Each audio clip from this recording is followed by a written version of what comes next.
নমস্কার। আজকে আমার তুলসী মাতার দর্শন দেখিয়ে ভিডিওটা শুরু করলাম।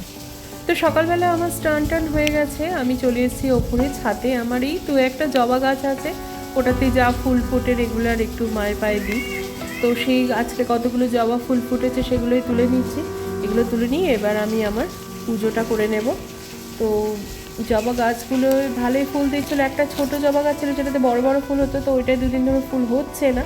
তো আমার এই জবা গাছটা রেগুলার মোটামুটি ফুল দিচ্ছে। এই ফুলগুলো নিয়েই আমি আজকে পুজোটা করব, কারণ আমার রেগুলার বেশিকে ফুল তো আনা হয় না।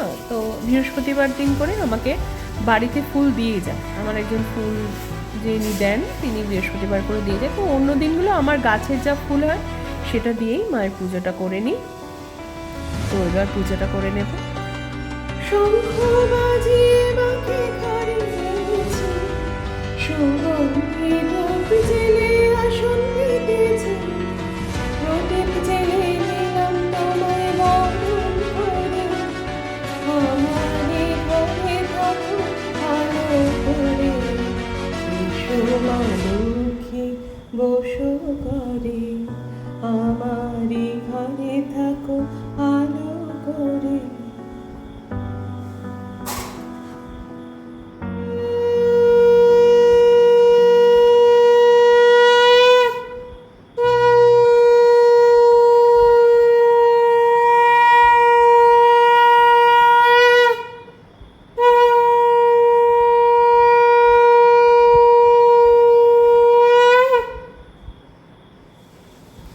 আমি ঘুম থেকে উঠে বিছানাটা রেডি করেই গেছিলাম, বেড আমার একদম ক্লিন করা আছে। এবার আমি জাস্ট ফটাফট রেডি হব, একটু চা খাবো আর বেরিয়ে যাব। আজকে আমার একটু তাড়া আছে বেরোনো, তো আমি এখন আর সেইভাবে কিছু করবো না, আমি বাইরে কিছু লাঞ্চ করে নেব। তো এই জাস্ট এখন আর মানে একদম টাইম নেই, ফাটাফাট আমি রেডি হবো, কারণ ঘরটার আমার মোটামুটি ক্লিন আছে। আর আমার যে হেল্পিং মেয়েটা আছে ও বাইরে টাইরে সব কিছু ক্লিন করছে, এবার মোছামুছি করবে আমি চলে গেলেও ওইগুলো মুছে টুছে ক্লিয়ার করে দেবে, বা আমার মানে দুপুরে রান্না টান্না ও করে রেখে দেবে। তো আমি আজকে আমার খুব একটু চা খেতে ইচ্ছা হলো, তো আমি একটু বললাম চা বানাও, চা খেয়ে আমি বেরিয়ে যাব। এবার আমি আজকে তো আর লাঞ্চ করবো না, আমি মানে বাড়ি ফিরে আসার সময় দেখি তখন আমি কি রান্না করি রাতে সেটা দেখা যাক। একটা জিনিস দেখে ভাবলাম তাহলে একটু ভিডিও করেই ফেলে, আর পারবো মানে এটা জিনিসটা আমি আবার যদি না পাই। তো আমার একটা ফ্রেন্ড আমাকে বলেছিল ইলিশ মাছ দেবে, ওদের ওখানে ভালো পাওয়া যায়। তো এখন তো কলকাতায় ইলিশ মাছ কেনা মানে সেটা প্লাস্টিকের মতো মাছ হয়, যাই হোক। তো সত্যি আমি মাছটা খুলে দেখে আমি আর কন্ট্রোল করতে পারলাম না নিজেকে, আমার এটা একটা ভিডিও বানানো যাক। মাছটা এতটা ফ্রেশ, মানে পুরো রক্ত, লাল রক্ত দেখা যাচ্ছে একদম মাছটায়। আমি তো অবাক, ইলিশ মাছ আশা করি খুব ভালো হবে। তো যাই হোক, এটা আমি ভাবলাম তোমাদের সবার সাথে শেয়ার করি। কে কে এবছর এরকম ইলিশ মাছ আমার ভীষণ প্রিয় মাছ। আর আজকে তো মাছটা মানে পেয়ে আমি মানে এরকম ফ্রেশ মাছটা পেয়ে আমার মন তো একদম খুশি খুশি হয়ে গেছে। তো অবশ্যই আমি আর কারণ আমি কখন আসবো না আসবো তো মেয়েটা জানতো না, তো আমি জানি যে ইলিশ মাছ মানে কোনো ব্যাপারই না, ওই জন্য ওকে ফোন করে বলে দিয়েছিলাম যে তোমার আসার প্রয়োজন নেই, আমি করে নেব। তো আমি ইলিশ মাছটা এই জাস্ট 2 পিস মতো একটু ভাজা করব, আর একটু কিছু সর্ষে দিয়ে পোস্ত দিয়ে যে গ্রেভিটা হয় ওটাই করব।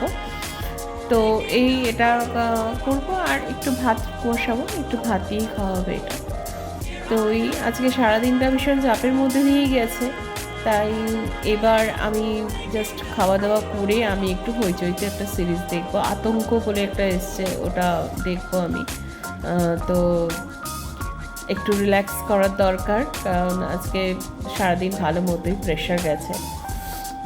আর সবারই জীবনে একটা মেন্টাল প্রেশার, ফিজিক্যাল প্রেশার সবই তো থাকে, সব কিছু নিয়েই তো জীবন।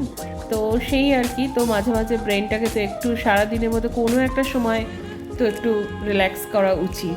তো আমি এটা করে নিয়ে বা ফ্রেশ হয়ে নিয়ে আমি একটু হইচই সিরিজ দেখবো, ভালো লাগে ভীষণ।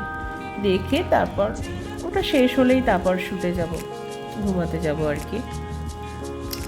তো এই আজকে সারাদিনটা মোটামুটি, আর আমি না আমার দিনগুলো ব্যস্ততার মধ্যে কাটতে আমার ভীষণ ভালো লাগে, কারণ কোথা দিয়ে দিনটা কেটে যায় জানি না। আর একটা জিনিস হচ্ছে সকালবেলা উঠে স্নান পুজোটা করে আমি বেরোলে আমার সব ভীষণ মনটা ওখানেই অর্ধেক মানে আমি পজিটিভিটি গেইন করে যাই। তো এটাই থ্যাংক ইউ সবাইকে, প্লিজ সাবস্ক্রাইব করে দিও আমার চ্যানেলটা।